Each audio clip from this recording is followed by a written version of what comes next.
बैठ करके शालिग्राम की बड़ी ढंग से सेवा कर रहे थे। और जब नंद बाबा सेवा कर रहे थे तो भगवान श्री कृष्ण देख रहे थे, मिट्टी में लौटते हुए खेल रहे थे। कान्हा की दृष्टि शालिग्राम पर तब पड़ी जब शालिग्राम भगवान को नंद बाबा दूध से नहला रहे थे। जब दूध से नहला रहे थे तो कन्हैया के मन में विचार आ गया, ओह, दूध के बाद जब घी से स्नान कराया नंद बाबा ने तो लाला के मन में लालच आ गई। और गजब तो तब हुआ, पहले दूध से स्नान कराया नंद बाबा ने शालिग्राम जी को, फिर दधी से स्नान कराया, फिर घी से और फिर शक्कर से। और जब शक्कर से स्नान कराने लगे भगवान को तो भगवान श्री कृष्ण के मुंह में पानी आ गया कि शालिग्राम बड़े मीठो हो गए होंगे। कुछ देर अब नंद बाबा कुछ देर बाद शहद से स्नान कराया, मधु से।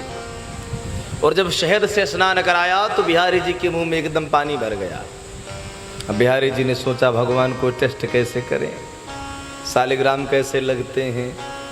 और जैसे नंद बाबा ने पंचविधि स्नान कराया और स्नान करा के शालिग्राम जी को पोंछ के श्रृंगार किया, श्रृंगार करके फूल तुलसी से भगवान को सजा दिया। और जब सज धज करके शालिग्राम भगवान बैठते हैं सिंहासन पे ना, तो नंद बाबा ने माला उठाया और भगवान के शरण में लीन हो गए। जैसे बैठकर भजन करने लगे तो भगवान घुटने के बल धीरे धीरे धीरे धीरे चलते चलते नंद बाबा के पास पहुंच गए। सियाराम। नंद बाबा के पास पहुंच गए। और जब नंद बाबा के पास पहुंचते हैं, जब नंद बाबा के पास भगवान पहुंचते हैं तो देखा नंद बाबा ने आंखें बंद करके बैठे हैं। भगवान शालिग्राम को कन्हैया ने उठाया और मुंह में रख लिया। आहा, मुहुर हो रसिका भोय भाविका।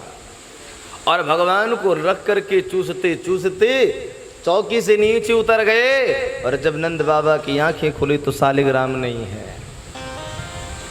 नंद बाबा परेशान हो गए। नंद बाबा ने यशोदा से पूछा, यशोदा, ठाकुर जी को लिए हो क्या? बोले नहीं। नंद ने रोहिणी से पूछा, बलदाऊ से पूछा, पूरे घर में शालिग्राम जी को खोज लिया, शालिग्राम जी नहीं मिले।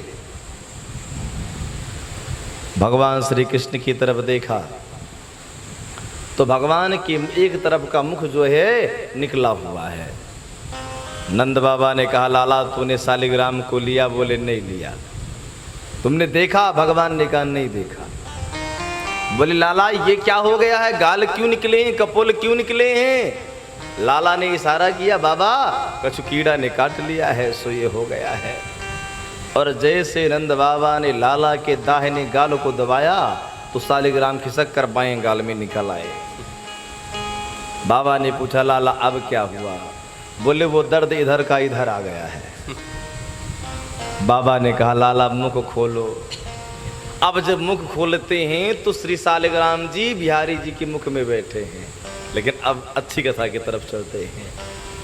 नंद बाबा ने मस्तक पर हाथ रखा, अरे लाला तूने शालिग्राम को खा लिया।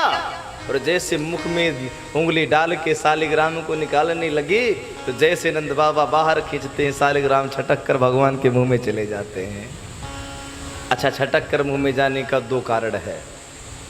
एक तो भगवान की राल लगी है और दूसरे में शालिग्राम जी ठाकुर जी के मुख से निकलना नहीं चाहते हैं।